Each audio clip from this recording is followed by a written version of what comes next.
একটা সময় বড় আফসোস করবে আর বলবে, হারে কি জন্য দুনিয়াতে অযথা সময়গুলো নষ্ট করেছিলাম।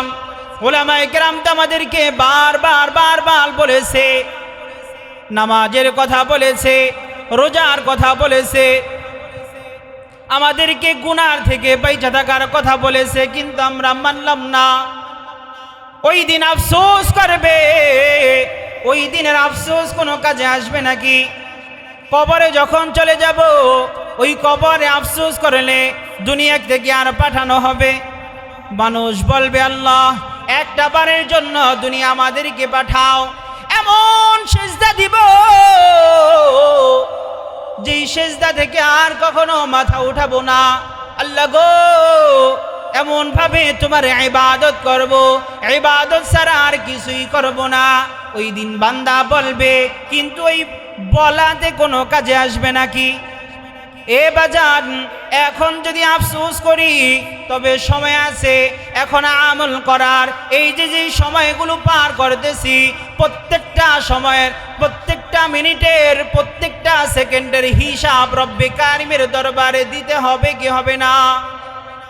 ইন্নী জানাতু আন্নী মুলাকিন হিসাবিয়া, রব্বে কারিমের দরবারে অবশ্যই হিসাব দিতে হবে। কার কাছে হিসাব দিতে হবে? ইন্না ইলাইনা ইয়াবাহুম সুম্মা ইন্না আলাইনা হিসাবাহুম, যে রব্বে কারিমের দরবারে কিন্তু একদিন হিসাব দিতে হবে। হিসাব ছাড়া কেউ পলায়ন করতে পারবে না, কেউ জান্নাতেও যাইতে পারবে না, জাহান্নামেও না। এই কারণে আল্লাহর হাবিব জনাবে মুহাম্মদুর রাসূলুল্লাহ সাল্লাল্লাহু আলাইহি ওয়াসাল্লাম হযরত আয়েশা সিদ্দিকা রাদিয়াল্লাহু তাআলা আনহাকে বলতেছেন, এ আয়েশা শোনো, তুমি আল্লাহ তাআলার দরবারে বেশি বেশি দোয়া করো। বলে, কি দোয়া করব? আল্লাহ রাব্বুল আলামিনের দরবারে এই দোয়া করবে, আল্লাহুম্মা হাসিবনি হিসাবান ইয়াসীরা। আয়েশা, তুমি আল্লাহ তাআলার দরবারে বেশি বেশি দোয়া করো, আল্লাহ তাআলা যেন তোমার হিসাবকে সহজ করিয়া দেয়। ইন্নাল্লাযীনা ক্বালু রাব্বুনাল্লাহু সুম্মা ইসতাকামু তাতানাজ্জালু আলাইহিমুল মালাঈকাতু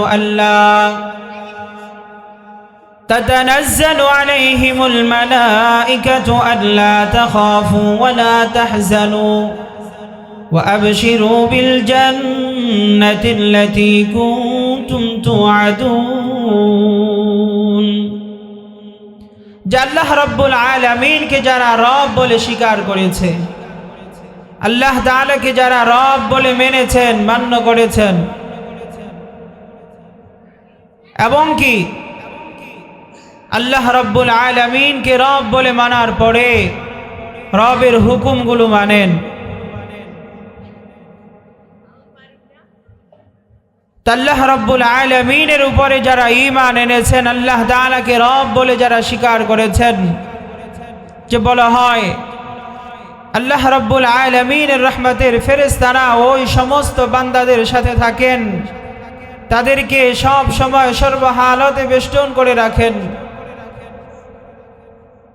নাহনু আউলিয়াউকুম ফিল হায়াতিদ দুনিয়া ওয়া ফিল আখিরাহ ওয়ালাকুম ফিহা মা তাশতাহি আনফুসুকুম ওয়ালাকুম ফিহা মা তাদউন। বলে যে আল্লাহ রাব্বুল আলামিনের রহমতের ফেরেশতারা বলে, দুনিয়াতেও আমরা তোমাদের সাথে ছিলাম, তোমাদের সাথে ছিলাম, আখিরাতেও আমরা তোমাদের সাথে আছি। তোমরা যখন যা আকাঙ্ক্ষা করবে, যখন যা চাইবে, জান্নাতের নাজ নিয়ামত যখন তোমরা যা কামনা করবে, তাৎক্ষণিকভাবে তোমাদের সামনে আমরা তা হাজির করব। আল্লাহ রাব্বুল আলামিন যে নাজ নিয়ামত দিয়েছেন, আল্লাহ তাআলা যা কিছু দিয়েছেন, এই সব কিছু ভোগ করতেছি। সুতরাং রব্বে কারিমের দরবারে শুকরিয়া আদায় করব, কেননা নিয়ামত দিয়েছে কে? আল্লাহ রাব্বুল আলামিন দান করেছেন। এই হায়াত দিয়েছে কে? আমি আপনাদেরকে নিয়ে এখন গর্ব করে বলি, আমরা যদিও মানুষ অল্প, কিন্তু এই মজলিসটা, এই জায়গাটা এখন অনেক দামি। বলেন না সুবহানাল্লাহ। যদি আল্লাহ রাব্বুল আলামিনের কথা সত্য হয়, আল্লাহ রাব্বুল আলামিনের হাবিবের হাদিসের কথা যদি সত্য হয়, তাহলে এটা জান্নাতের বাগান। আর আল্লাহর হাবিব যেটা বলেছেন, এটা যদি কেউ অমান্য করে, যদি কেউ মানতে নারাজ হয়, তাহলে তার ঈমান থাকবে? জোরে বলেন। সে কাফের হয়ে যাবে, তার ঈমানই থাকবে না। বলা হয় আদ-দুনিয়া কুল্লুহা যুলমাতুন, এই দুনিয়া পুরোটাই অন্ধকার, দুনিয়া পুরোটাই অন্ধকার। দুনিয়ার মধ্যে আলোকিত কিছু জায়গা আছে। দুনিয়ার মধ্যে আলোকিত জায়গাগুলো কি? আলোকিত জায়গাগুলো কোথায়? বলে যে মাজালিসুল কুরআন, মাজালিসুল উলামা, উলামায়ে কিরামদের মজলিসগুলো আলোকিত মজলিস। কোরআন হাদিসের জায়গাগুলো, কোরআন হাদিসের দর্শগুলো, সেগুলো আলোকিত জায়গা। এই দুনিয়াটাকে আল্লাহ রাব্বুল আলামিন এইভাবে সাজিয়েছেন যে এই দুনিয়াতে মানুষ আল্লাহ তাআলা পাঠিয়েছেন, এমনি এমনি পাঠায় নাই, অযথা বানায় নাই। আল্লাহ রাব্বুল আলামিন বলেন, এই দুনিয়াতে আমি মানুষদেরকে বানিয়েছি, পাঠিয়েছি একমাত্র কেবলমাত্র আমি রবের হুকুম মানার জন্য, রবের গোলামি করার জন্য। আল্লাহ তাআলা বলেন, ওয়ামা খলাকতুল জিন্না ওয়াল ইনসা ইল্লা লিয়াবুদুন। আল্লাহ রাব্বুল আলামিন বলেন, জিন আর ইনসান, আমি আল্লাহ তাআলা মানব দানব সৃষ্টি করেছি আমি রবের হুকুম মানার জন্য। ফেরেশতারা বলেছিল, ও রব, দুনিয়াতে মানুষ বানানোর কি দরকার? আল্লাহ রাব্বুল আলামিনকে ফেরেশতারা বলতেছে, দুনিয়াতে তাদেরকে পাঠানোর কি দরকার? তারা তো ঝগড়া ফাসাদ করবে, মারামারি করবে, কাটাকাটি করবে, হানাহানি করবে, তারা খুনাখুনি করবে। আল্লাহ রাব্বুল আলামিন বলেন, আমি যা জানি তোমরা তা জানো না। আল্লাহ তাআলা বড় মায়া করে, মহাব্বত করে আমাদেরকে বানাইলেন, এই দুনিয়ায় পাঠাইলেন। আল্লাহ তাআলা বলতেছে, বান্দারে, আমি আল্লাহ রাব্বুল আলামিন তোমাদেরকে বানাইলাম। الذي خلق الموت والحياة ليبلوكم أيكم أحسن عملا وهو العزيز الغفور। বলেন না আল্লাহু আকবার। এই কালামকার, জোরে বলেন কালামকার।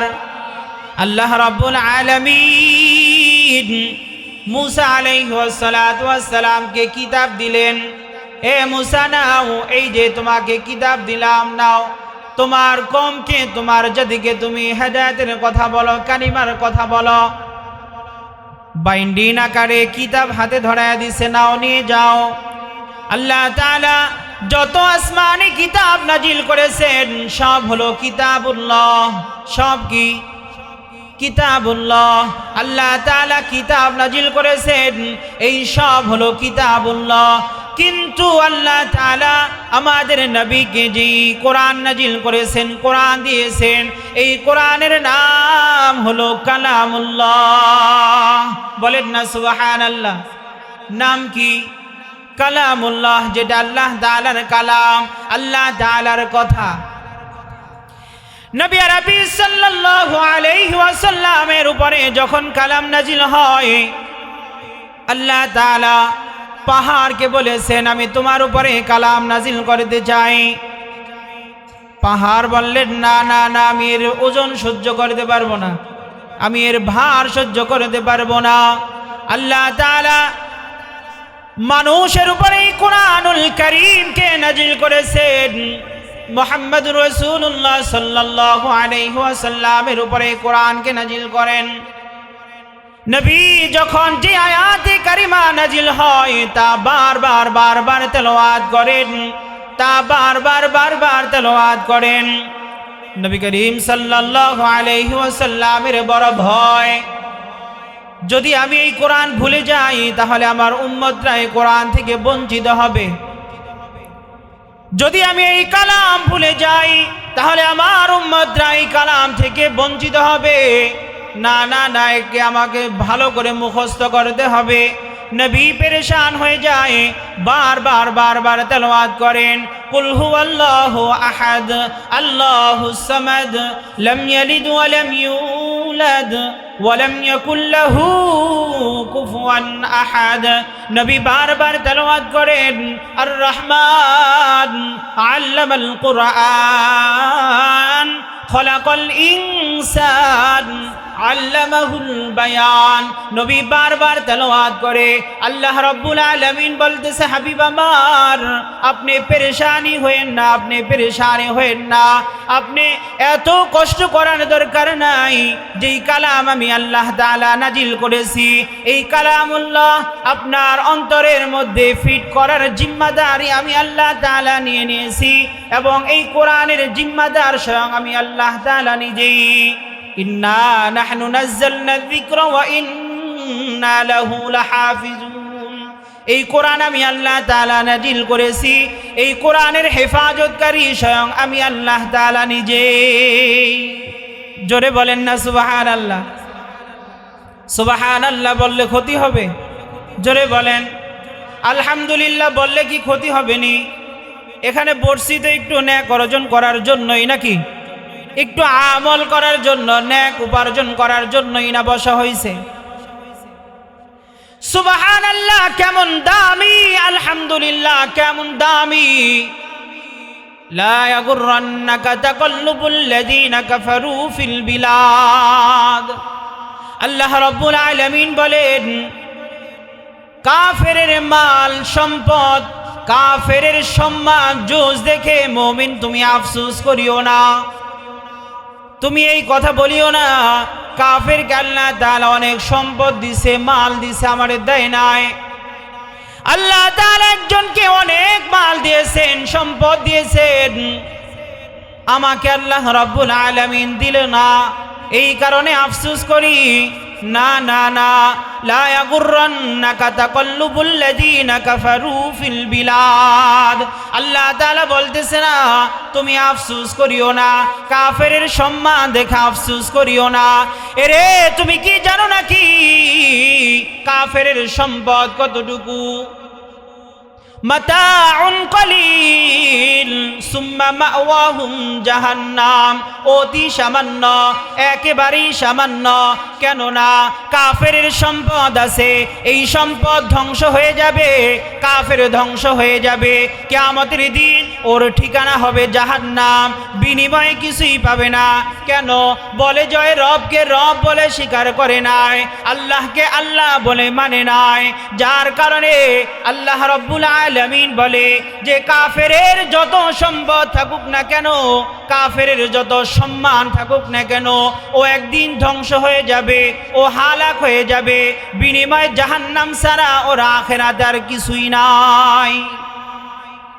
কিন্তু একজন ইমানদার যখন সুবহানাল্লাহ বলে, আলহামদুলিল্লাহ বলে, আল্লাহু আকবার বলে, লা ইলাহা ইল্লাল্লাহ, যখন একজন মুমিন এই কালিমাগুলো উচ্চারণ করে, আল্লাহ রাব্বুল আলামিন বলে, বান্দারে তোর সম্পদ ধ্বংস হবে, তোর মাল ধ্বংস হয়ে যাবে, দুনিয়া ধ্বংস হয়ে যাবে, কিয়ামত কায়েম হয়ে যাবে, সব শেষ হয়ে যাইতে পারে, তোর জীবনও শেষ হয়ে যাবে, কিন্তু তোর ওই যে সুবহানাল্লাহর আমল লয় হবে না, ক্ষয় হবে না, এটার বিনিময় কিন্তু তুমি কিয়ামতের ময়দানে পাবে।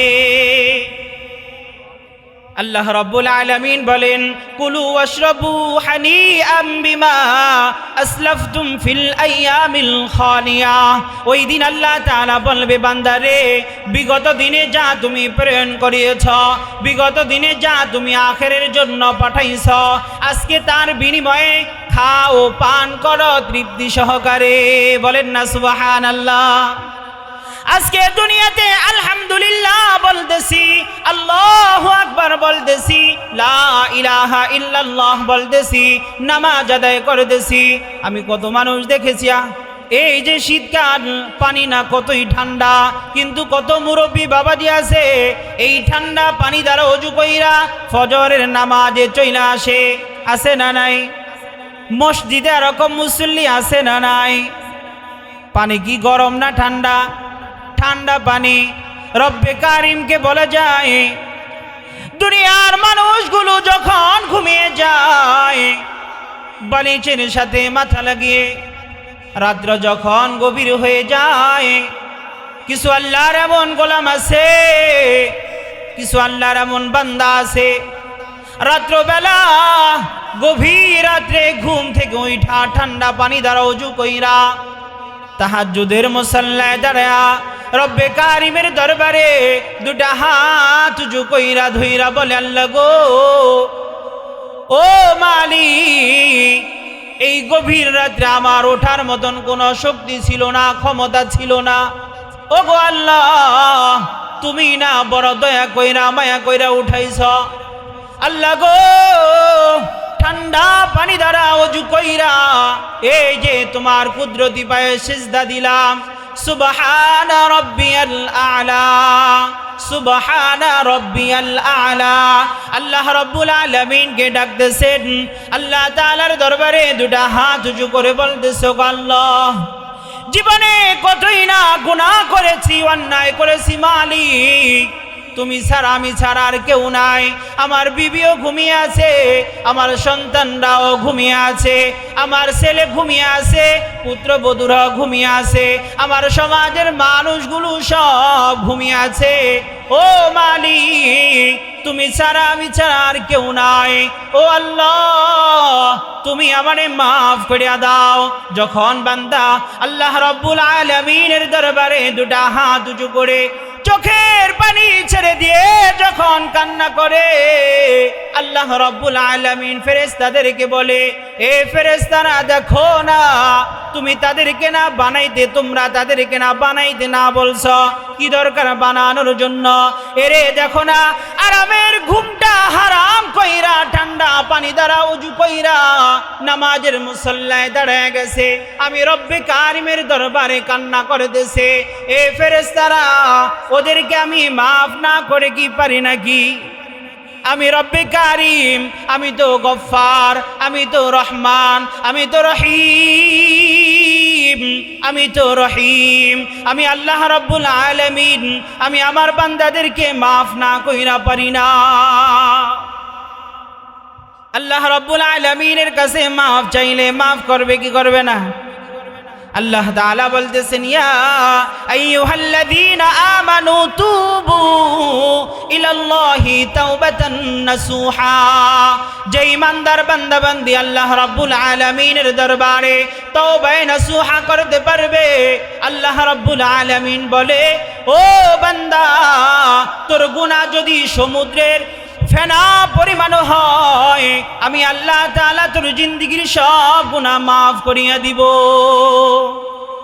अल्लाह अल्लाह क्या मुबारक नाम है, अल्लाह अल्लाह क्या मुबारक नाम है, अल्लाह अल्लाह आशिकों का काम है।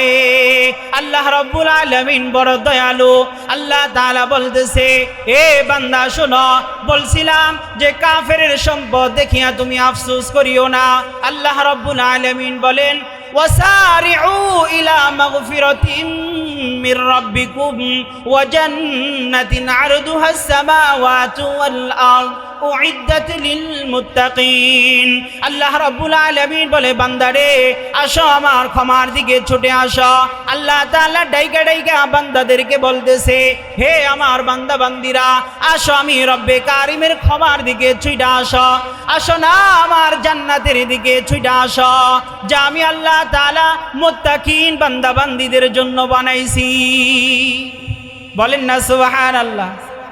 জান্নাত কাদের জন্য বানাইছে?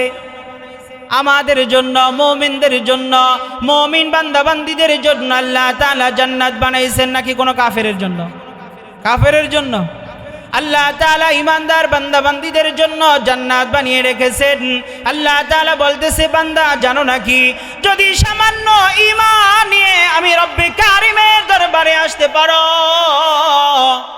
আমি আল্লাহ তাআলা এমন জান্নাত দিব যার সীমানা হবে আসমান আর জমিন। একজন দুর্বল ঈমানদারের জান্নাত কত বড় হবে? আসমান আর জমিন পর্যন্ত। শুধু তাই নয়, আল্লাহ রাব্বুল আলামিন বলে বান্দারে, যাররা পরিমাণ ঈমানে যদি তোমরা কবরে আসো, আমি আল্লাহ তাআলা একজন যাররা পরিমাণ ঈমানওয়ালাকে এই দুনিয়ার 10 দুনিয়ার সমান একটা জান্নাত দান করব। আল্লাহ রাব্বুল আলামিন বলতেছেন, নাহনু আউলিয়াউকুম ফিল হায়াতিদ দুনিয়া ওয়া ফিল আখিরাহ ওয়া লাকুম ফিহা মা তাশতাহি আনফুসুকুম ওয়া লাকুম ফিহা মা তাদউন। বলেন না আল্লাহু আকবার। ফেরেশতারা বলতেছে, রে তোমরা কি ভয় পাও নাকি? না না, ভয় পাও না। দুনিয়া তো আমরা তোমাদের সাথী ছিলাম, দুনিয়া তো আমরা তোমাদের সাথে ছিলাম। এ বান্দা, ভয় পাও না, ভয় পাও না, আখিরাতে আমরা তোমাদের সাথে আছি। আখিরাতেও ফেরেশতারা বলতেছে, আমরা কিন্তু তোমাদের সাথে আছি, ভয় পাও না, ভয় পাও না। আল্লাহ রাব্বুল আলামিন বলেন, নুজুলাম মিন গফুরির রহিম। আল্লাহ তাআলা আমাদেরকে যে দুনিয়াতে পাঠাইলেন, কেন পাঠাইলেন, কি জন্য পাঠাইলেন? একটা উদ্দেশ্য আছে না নাই? জোরে বলেন, উদ্দেশ্য আছে না নাই? উদ্দেশ্য কি? আল্লাহ রাব্বুল আলামিন বলতেছে, বান্দারে, আমি আল্লাহ তাআলা মরণ দিব, জীবন দান করলাম। দেখি না বান্দা, কে কত সুন্দর আমল নিয়ে আমি রব্বে কারিমের দরবারে আসতে পারো? কে কত সুন্দর আমল নিয়ে আমার কাছে আসতে পারো? আহসানু আমালা, কে কত সুন্দর আমল নিয়ে আমার কাছে আসতে পারো? আমি প্রায় সময় একটা কথা বলি, আপনার আমার জীবনটা হলো একটা বরফ খণ্ডের মতো। কিসের মতো? একটা বরফ খণ্ডের মতো। বাহলুল পাগল নাম শুনছি নাকি আমরা? বাহলুল বাদশা হারুনুর রশিদের সময় বাহলুল একজন পাগল ছিল। তিনি বলতেছেন, কিনবে নাকি? কেউ কিনবে নাকি?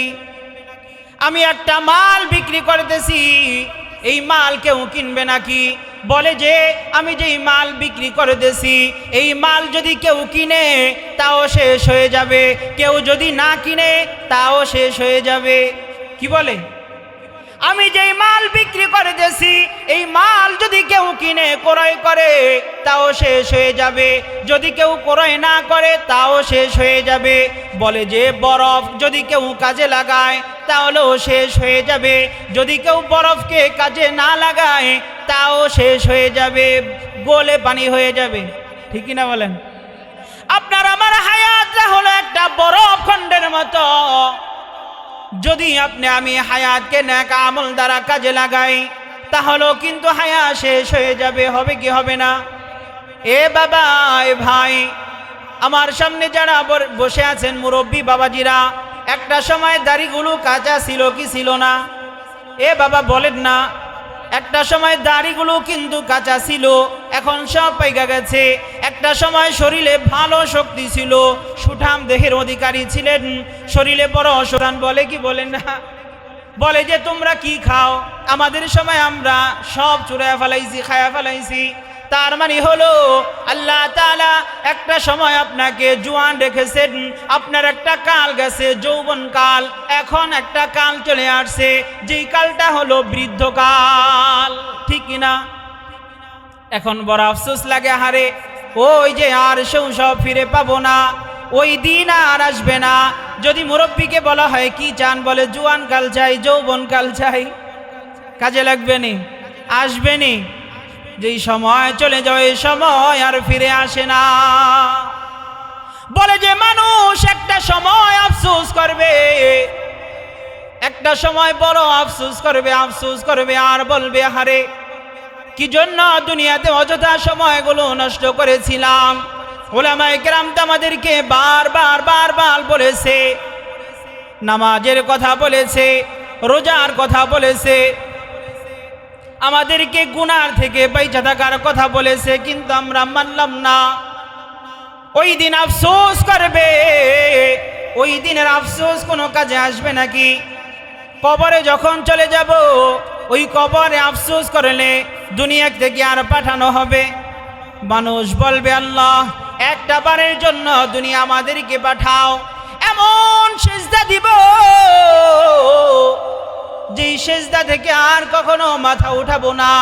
আল্লাহ গো, এমন ভাবে তোমার ইবাদত করব, ইবাদত ছাড়া আর কিছুই করব না। ওই দিন বান্দা বলবে, কিন্তু ওই বলাতে কোনো কাজে আসবে নাকি? এ বাজান, এখন যদি আফসোস করি তবে সময় আছে এখন আমল করার। এই যে যে সময়গুলো পার করতেছি, প্রত্যেকটা সময়ের, প্রত্যেকটা মিনিটের, প্রত্যেকটা সেকেন্ডের হিসাব রব্বে কারিমের দরবারে দিতে হবে কি হবে না? ইন্নী জানাতু আন্নী মুলাকিন হিসাবিয়া, রব্বে কারিমের দরবারে অবশ্যই হিসাব দিতে হবে। কার কাছে হিসাব দিতে হবে? ইন্না ইলাইনা ইয়াবাহুম সুম্মা ইন্না আলাইনা হিসাবাহুম, যে রব্বে কারিমের দরবারে কিন্তু একদিন হিসাব দিতে হবে। হিসাব ছাড়া কেউ পলায়ন করতে পারবে না, কেউ জান্নাতেও যাইতে পারবে না, জাহান্নামেও না। এই কারণে আল্লাহর হাবিব জনাবে মুহাম্মদুর রাসূলুল্লাহ সাল্লাল্লাহু আলাইহি ওয়াসাল্লাম হযরত আয়েশা সিদ্দিকা রাদিয়াল্লাহু তাআলা আনহাকে বলতেছেন, এ আয়েশা শোনো, তুমি আল্লাহ তাআলার দরবারে বেশি বেশি দোয়া করো। বলে কি দোয়া করব? আল্লাহ রাব্বুল আলামিনের দরবারে এই দোয়া করবে, আল্লাহুম্মা হাসিবনি হিসাবাই ইয়াসীরা। আয়েশা, তুমি আল্লাহ তাআলার দরবারে বেশি বেশি দোয়া করো, আল্লাহ তাআলা যেন তোমার হিসাবকে সহজ করিয়া দেয়। কি সহজ করিয়া দেয়? তোমার হিসাবকে যেন আল্লাহ তাআলা সহজ করিয়া দেয়। কদিয়ামান নুকিসাল হিসাব কুহলিক, যদি আল্লাহ তাআলা হিসাবের জন্য ধরে বসেন তাহলে দুনিয়ার কোনো মানুষের ক্ষমতা নাই রব্বে কারিমের সামনে হিসাব দিয়ে জান্নাতে যাওয়ার। আসেনি? আসেনি? আপনার আমার যে হায়াত আমরা কাটাইতেছি, অনেকের 60 বছর হয়ে গেছে, 40 হয়ে গেছে, 50 হয়ে গেছে, যুবক ভাইদের কারো 25 পার হয়ে গেছে, 20 আছে। পিছনে যেই সময়গুলো অতিবাহিত করেছি, কতই না নামাজ কাজা করেছি, কতই না রব্বে কারিমের সাথে নাফরমানি করেছি, কতই না রব্বে কারিমের হুকুমের অমান্য করেছি কি করি নাই? নামাজ কত কাজা করেছি, হিসাব আছেনি? কতই না নামাজ ছেড়ে দিছি। আল্লাহ রাব্বুল আলামিন বারবার বলতেছেন, আল্লাহ তাআলা বান্দাদেরকে বারবার বলতেছেন, হে বান্দা শোনো, গুনার দিকে যাও না, গুনার দিকে আগায়ও না। আল্লাহ রাব্বুল আলামিন বারবার বলার পরেও এরপর আমরা গুনাহ করছি, এরপর আমরা নামাজ ছেড়ে দিছি, এখনো গুনাহ চলতেছে। আর কতদিন চলবে বলেন না? আর কতদিন চলবে? নামাজ আর কতদিন ছাড়বেন? কত ওয়াক্ত নামাজ ছাড়লে ভালো লাগবে? কতবার টেলিভিশন দেখলে ভালো লাগবে বলেন না একটা? আবার কতবার বেগানা নারীদের দিকে তাকাইয়া মজা নিতে ভালো লাগবে বলুন না? যদি হঠাৎ করে মালাকুল মউত আজরাইল আলাইহি ওয়াসসালাতু ওয়াসসালাম চলে আসে, এ ভাই দেখুন না, এই যে মাত্র গত সপ্তাহে শুক্রবার ভূমিকম্প হয়ে গেল, ঠিক না? আল্লাহ রাব্বুল আলামিন বলতেছেন, জাহারাল ফাসাদু বিল বাররি ওয়াল বাহরি বিমা কাসাবাত আইদিন নাস।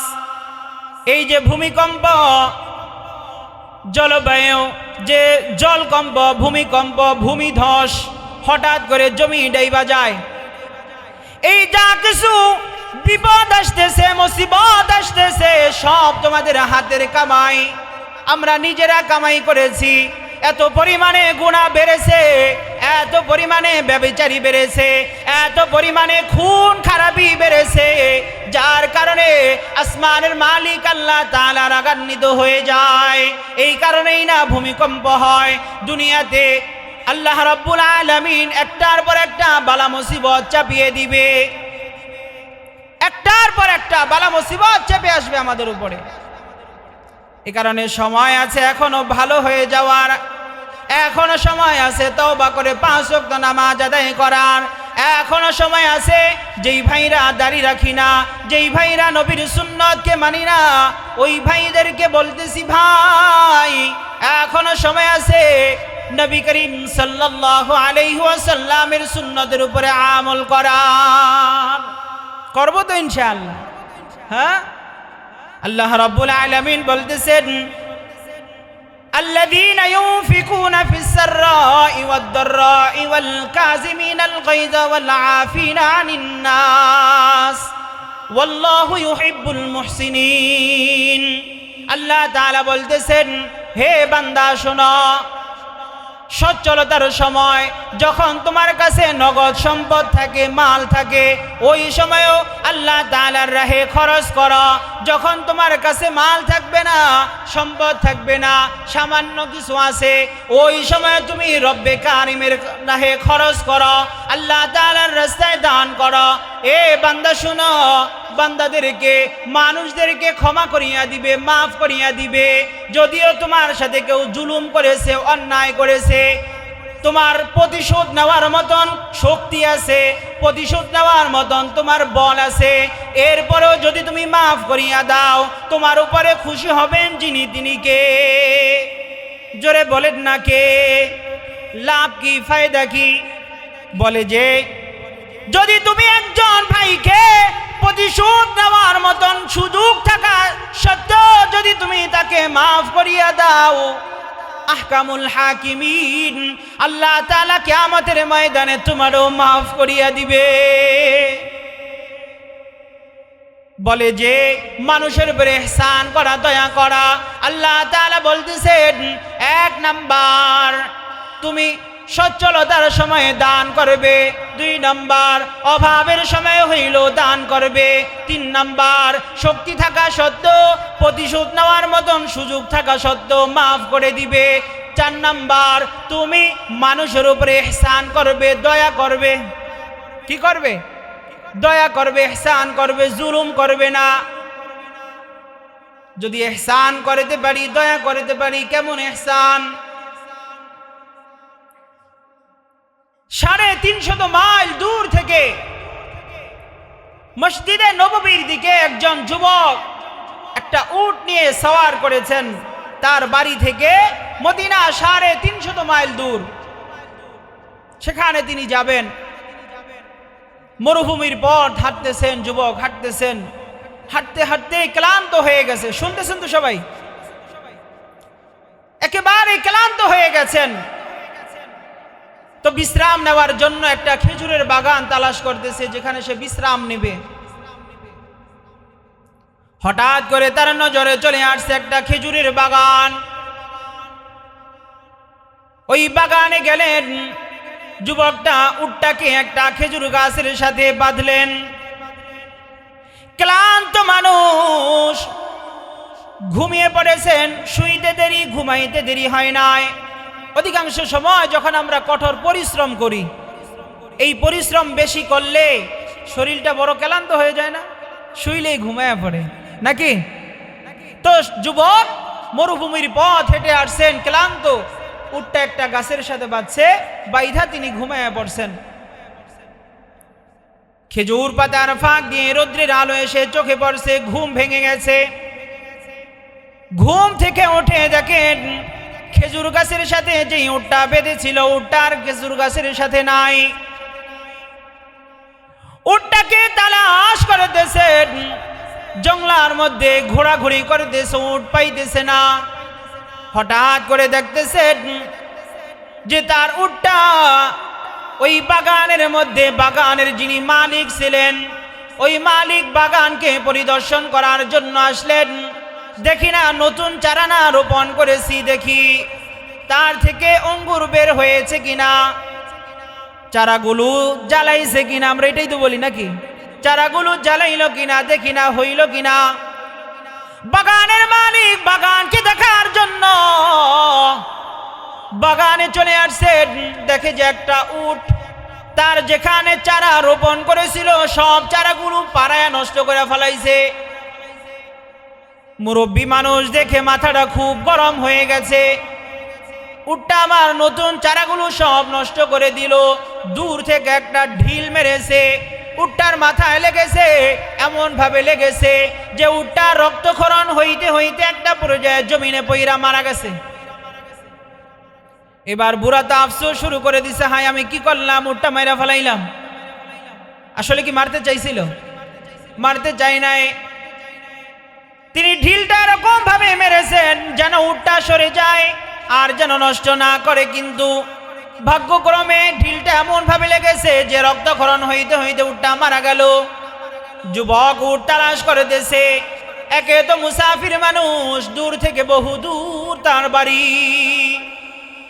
মদিনায় যাইতে আর তার অনেক পথ বাকি আছে।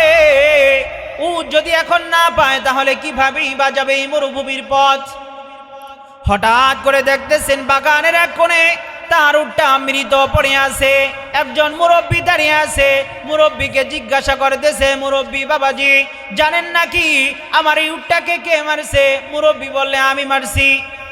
জিদ্দের বসে খেজুর গাছের ডাল দিয়ে মুরব্বী কেমন মারা মারছে, মুরব্বী এক পর্যায়ে জমিনে পইড়া মারা গেছে। জিদ্দের বসে মুরব্বীকে এমন ভাবে আঘাত করেছে, মুরব্বীও জমিনে পইড়া শেষ। কিন্তু যখন মেরা ফেলাইছে, মারা গেছে, যুবক বসে পড়েছে, চিন্তা করতেছে, হায় আমি কি করলাম, আমি তো মানুষ হত্যা কইরা ফেলাইলাম, আমি তো খুনি হয়ে গেছি। না না না, আমাকে পালায়ন করলে হবে না। যদিও আমি এখান থেকে পালায়ন করতে পারি, কিন্তু আমি আমার রবের সামনে কি জবাব দিব? যুবকটা ওই জায়গায় বসে আছেন। বিকাল বেলা মুরব্বী দুইজন নওজোয়ান যুবক সন্তান বাবার খোঁজে বের হয়েছে। ব্যাপার কি? ওই যে বাবা কোন দুপুর বেলা বাড়ির থেকে বের হয়েছে, সন্ধ্যা করিয়ে আসলো, এখনো তো বাবার খবর নাই। বাবাকে দেখার জন্য বাবার খোঁজে বের হয়েছে, বাগানে চলে আসছে। এসে দেখে একটা মৃত উট পড়ে আছে, তার পাশেই তার বাবার লাশ পড়ে আছে। একজন যুবক বসে আছে মাথায় হাত দিয়ে। এ যুবক, জানো নাকি আমার বাবাকে কে মারছে? যুবক বলে আমি মারছি। কি বলে? আমি মারছি। সাহস তো কম না। এ তুমি পালাইলে না কেন? এই বাগানে তো তোমাকে দেখার কেউ নাই, কেউ দেখে নাই, তাহলে তুমি কেন পালাইলা না? যুবক চোখের পানি ছেড়ে দিয়ে বলতেছে, ভাই আমি ইচ্ছা করলে পালাইতে পারতাম, কিন্তু না না না, আমি পালায়ন করে কোথায় যাব? আমার কিয়ামতের ময়দানে রব্বে কারিমের কাছে আমাকে হিসাব দিতে হবে। আজান টাইম হয়ে গেছে, 5:30 আজান।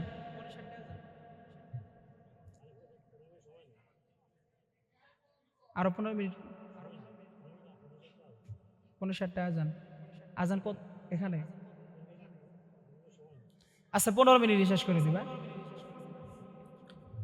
তো যেই কথা বলতেছিলাম, যুবক বলতেছে, ব্যাপার কি? তুমি তো ইচ্ছা করলে পালাইতে পারতে। শুনতেছেন সবাই? তুমি তো ইচ্ছা করলে পালাইতে পারতে, তাহলে কেন পালাইলে না?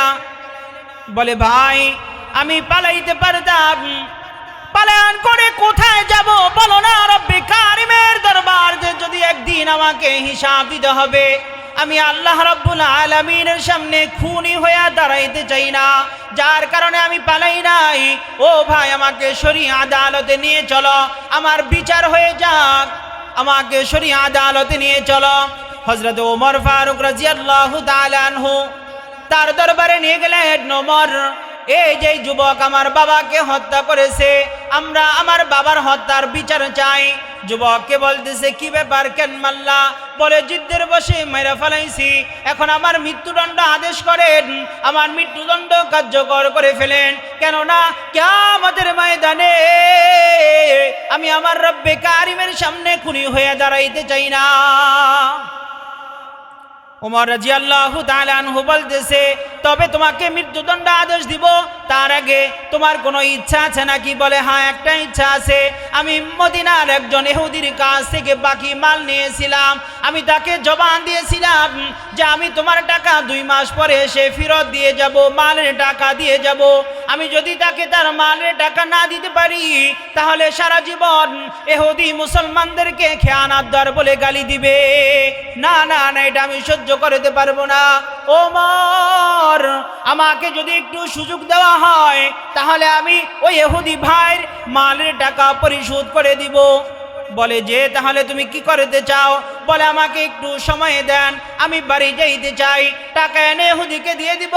বলে যে তা তো অনেক সময়ের দরকার, এই মুহূর্তে যে তোমার সাথে কয়েকজন সাহাবীদেরকে দিয়ে দিব না, তাও তো পারা যাবে না, কেননা সাহাবীরা বিভিন্ন জায়গায় যুদ্ধের ময়দানে নিয়োজিত আছে, এই সময় তো দেওয়া যাবে না। ওমর রাদিয়াল্লাহু তাআলা আনহু বলতেছেন, যুবক, মদিনায় যদি তোমার আপন কেউ থেকে থাকে তাহলে তোমার জায়গায় তাকে রেখে যাও, তোমার জায়গায় তাকে রেখে যাও। যদি তুমি নির্ধারিত সময়ে আসতে না পারো তাহলে তোমার জায়গায় তোমার ওই রেখে যাওয়া ভাইকে ফাঁসি দিয়ে দেওয়া হবে। তোমাকে 2 মাস সময় দিলাম, যাও তুমি বাড়িতে চলে যাও, ইহুদির টাকা পরিশোধ করো, তবে যাওয়ার আগে তোমার জায়গায় একজন রেখে যাও। তুমি যদি না আসো তাহলে তাকে মৃত্যুদণ্ড দেওয়া হবে। যুবকটা বলতেছে, ও খলিফাতুল মুসলিমিন, মদিনায় যদি আমার ভাই থাকতো, আমার ভাই আমার জিম্মাদার হইতো। ও খলিফাতুল মুসলিমিন, মদিনায় যদি আমার মা থাকতো, আমার মা আমার জিম্মাদার হইতো। মদিনা আমার কেউ নাই, আমাকে মৃত্যুদণ্ড দিয়ে দেন, আদেশ করে ফেলুন। হঠাৎ করে এক সাহাবী হাত উঁচু করে বলতেছে, ও খলিফাতুল মুসলিমিন, দেন দেন দেন, ভাইকে বিদায় দিয়ে দেন, আমি আমার ভাইয়ের জায়গায় থেকে গেলাম। যুবকটা চলে গেল। 2 মাস হয়ে যায়। ওমর রাদিয়াল্লাহু তাআলা আনহু বলেছেন, 2 মাসের মাথায় যেই শুক্রবার আসবে, ওই শুক্রবার তুমি মসজিদে নববীতে এসে জুমার নামাজ আদায় করবে, নামাজের পরে তোমার মৃত্যুদণ্ড কার্যকর করা হবে। যুবকটা বাড়ি চলে যায়। 2 মাস পার হয়ে যায়। মাকে বলতেছে, মা গো, দুধের দাবি ছাইরা দাও মা, আর কোনোদিন তোমার সন্তান তোমাকে মা বলে ডাকতে পারবে না। মাগো, আমার মদিনায় বিচার হবে, কেননা আমি মানুষ হত্যা করে ফলাইছি। ও মা, শেষবারের মতো বিদায় দিয়ে দাও। মাগো, দুধের দাবি ছাইরা দিও। বাবার কাছে যায়, বাবা গো, ও বাবা, দেন দেন, আপনার বুকটা একটু আগায় দেন, শেষবারের মতো আপনার বুকটার সাথে একটু বুকটা লাগায়া যায়। বাবা গো, আমার জন্য দোয়া করিয়েন, কেননা এই দুনিয়ার আপনাদের সাথে দেখা হবে না। যাই যাই যাই বাবা, দোয়া করিয়েন। যুবকটা মার থেকে বাবার থেকে বিদায় নিয়ে রওনা হয়েছে মৃত্যুর জন্য। কিসের জন্য? মৃত্যুর জন্য রওনা হয়েছে। ওই দিক দিয়ে মসজিদে নববীতে জুমার আজান হয়ে গেছে। 2 জন সাহাবীকে পাঠিয়ে দেওয়া হয়েছে, এ সাহাবী আবু যর, আসো, মসজিদে নববীতে চলে আসো, জুমার আজান হয়ে গেছে, নামাজের পরে কিন্তু তোমার মৃত্যুদণ্ড কার্যকর করা হবে, কেননা ওই যুবক তো এখনো আসে নাই। জুমার নামাজ শেষ হয়ে গেল। নওজোয়ান 2 যুবক দাঁড়ায় বলতেছে, ও খলিফাতুল মুসলিমিন, আমার বাবার হত্যার বদলা আমরা চাই। ওই যে বিচার দিয়েছিলাম, যেই যুবক চলে গেল, যাকে রেখে গেল, তাকে মৃত্যুদণ্ড কার্যকর করা হোক, কেননা ওই যুবক তা সেনায়, তাকে ফাঁসির মঞ্চে উঠানো হলো। মানুষ কান্না ভেঙে পড়েছে, কেননা এমন একজন সাহাবী হাত উঠিয়েছে, সাধারণ সাহাবী নয়, সাধারণ সাহাবী নয়, যিনি পয়গম্বরের খাদেম ছিলেন, হযরতে আবু যর গিফারি। হযরতে আবু যর গিফারি खादमे खैरुल बशर, खिदमतू में जिंदगी भर ना बनाया अपना घर। আবু যর গিফারি রাদিয়াল্লাহু তাআলা আনহু নবী করিম সাল্লাল্লাহু আলাইহি ওয়াসাল্লামের খিদমতে থাইকা নিজে থাকার জন্য একটা ঘর বানানোর সময় পায় নাই। এমন একজন সাহাবী জিবরাইল আলাইহি ওয়াসালাম এসে বলতেছে, ও আল্লাহর নবী, ও যে আপনার সাহাবী মরুভূমির ভিতর দিয়ে হাইটা যায়। আল্লাহ নবী বলতেছে, আমার সাহাবীকে তুমি কিভাবে চিনো? জিবরাইল বলতেছেন, পয়গম্বর, আমি আবু যরকে একা চিনি তা নয়, আসমানের সমস্ত ফেরেশতারা আবু যরকে চিনে।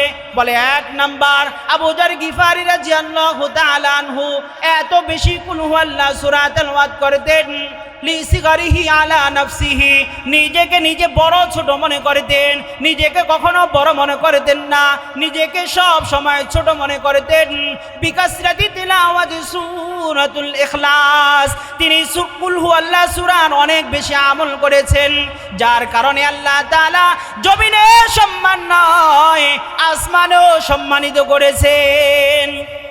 এমন একজন সাহাবীকে মৃত্যুদণ্ড দেওয়া হবে, নির্দোষ একজন সাহাবী, তাকে সামনে নিয়ে আসলো, জল্লাদ এক পা আগায় তো দুই পা পিছায়, কান্নায় ভেঙে পড়েছে, হারে নির্দোষ একটা মানুষকে ফাঁসি দেওয়া হবে।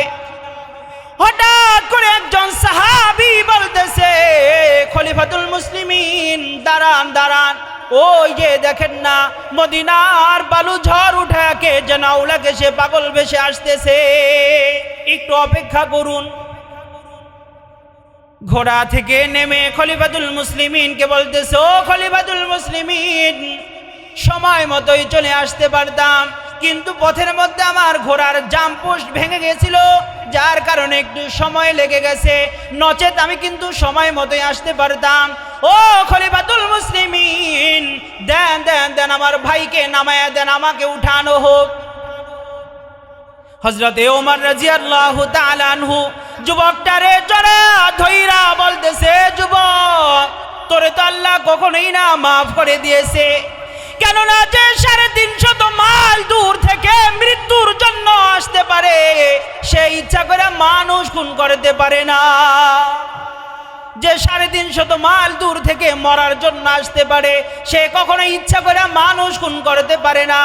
এ যুবক, আল্লাহ তাআলা তো তোরে মাফ করে দিছে, কিন্তু কিচ্ছু করার নাই, মৃত্যুর বদলে মৃত্যু।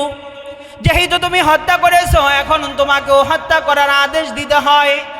জল্লাদকে হুকুম দিয়ে দিলেন, আবু যর গিফারি রাদিয়াল্লাহু তাআলা আনহুকে নামিয়ে দেওয়া হলো, ওই সাহাবী যুবককে উঠানো হলো, যাও।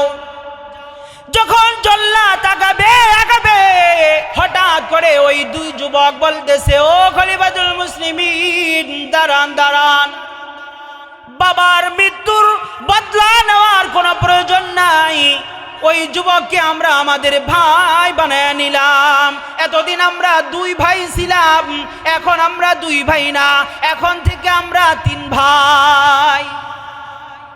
সুবহানাল্লাহ বলতে কোনো শরম আছে নাকি? জোরে বলেন না সুবহানাল্লাহ। 2 ভাই বলতেছে, খলিফাতুল মুসলিমিন, বাবার হত্যার বদলা নেওয়ার দরকার নাই, ওই ভাইকে আমরা মাফ করিয়া দিলাম, আজকে থেকে ও আমাদের ভাই। এটাই আল্লাহ তাআলা বলতেছেন, الذين ينفقون في السراء والضراء والكاظمين الغيظ والعافين عن الناس والله يحب المحسنين, যে যারা মানুষকে ক্ষমা কইরা দেয়, মাফ কইরা দেয়, তাদেরকে যিনি ভালোবাসেন তিনি কে? আল্লাহ। তাহলে মানুষের উপরে ইহসান করবো তো ইনশাআল্লাহ, দয়া করবো তো ইনশাআল্লাহ, কাউকে দেখা দিব না, বেটা তুই জানোস নাকি আমি কে, দরকার নাই। চায়ের দোকানে বৈশা বাবা বলতেছে, সন্তান একটু কোনো রকম এমপির সাথে ঘোরাফেরা করে, চলাফেরা করে, বাবার স্টাইলই অন্যরকম, এ তুই চিনোস নাকি আমি কার বাপ, জানোস নাকি? না, দরকার নাই এইসব করার। মানুষের ক্ষমা করে দিবেন, মাফ করে দিবেন, মানুষের সাথে সুন্দর ব্যবহার করবেন, এতে করে খুশি হবেন যিনি তিনি কে? আল্লাহ রাব্বুল আলামিন আমাদের সকলকে যতটুকু আলোচনা করলাম বোঝার এবং আমল করার তৌফিক দান করেন। ওমা আলাইনা ইল্লাল বালাগ। আসসালামু আলাইকুম ওয়া রাহমাতুল্লাহ।